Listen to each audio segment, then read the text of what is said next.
Hi, today I'm going to show you how to use Google's Programmable search engine to create a custom search engine for yourself or your students.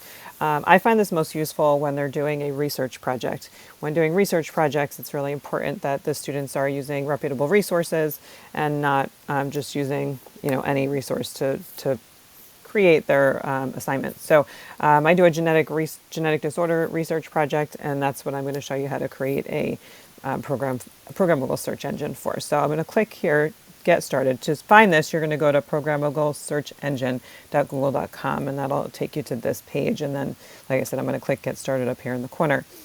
I don't have any search engines created on this account yet, so I'm going to create one with you guys today. So I'm going to click add to my search engine. First thing you want to do is to name your search engine. So I'm going to name this genetic disorder project. And then as you scroll down a little bit, you can see you can add specific sites to this. I'm going to add a few of the sites that I have curated, and then I'll show you how to customize this even further. I have a doc over here that I am going to click on to get the links together for this page. So as you can see, I have a couple things already on here. Medline Plus, some things that are important for students to be able to access. I'm just going to add a couple of these searches that websites that I feel will be useful for my students for this project. And then I'll show you how to customize this as well. So I've got Hopkins, I've got the CDC, any site that I thought that they would be able to find useful information for their project on. Okay, I'll just add a couple of these and I'll edit that later as to add more. Okay, so once you've got a couple sites in there, you can see that I've got 4 good ones here.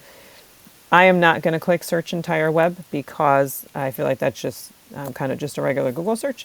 And then I'm going to put on the safe search because I'm going to be using this with students, and so I don't want them to be able to find things that might be inappropriate for them. I have to click that I'm not a robot, and then I'm going to click create. It's going to take a few seconds, and it's going to create a custom search engine here. So what you're going to see is you get a code. I'm not going to do anything with that code yet. I want to go to customize down here. So when you go to customize, there's a couple more options that you can add. It's going to give you your URL, which is going to be helpful. You can just post that on your Google Classroom as a link, and the students will be able to access it, and I'll show you that momentarily. But one of the other things that I just want to show you down here is that you can change the sites that you have. You can add more, obviously.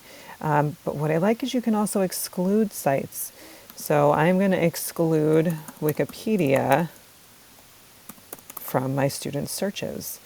So you can add many sites to this. Obviously, that's super helpful to be able to eliminate the use of Wikipedia from this search, because I don't think it helps them. I think it just gives them like some information that they may not always find accurate.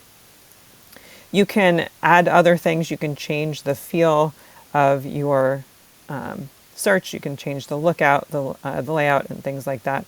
So if you would like to do that, you're welcome to change those things around.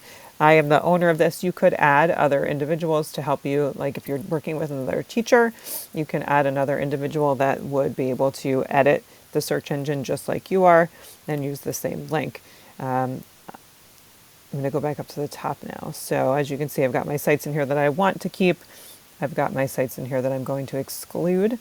And then I'm going to click on the link here just so you can see what it would look like. It's going to look like a very basic search engine when I click on this, but this is how your students would access it. Again, you'd post that link on Google Classroom for them. So it just takes a second to show up. So here is my personal search, and I know that that's my personal search because of the label up here. So if I were, let's say, to look for something about Down syndrome, I'm going to hit enter, and you can see that my results are limited to the sites that I asked for. So CDC, Medline Plus, okay, Health Direct that's from Australia, Hopkins right here.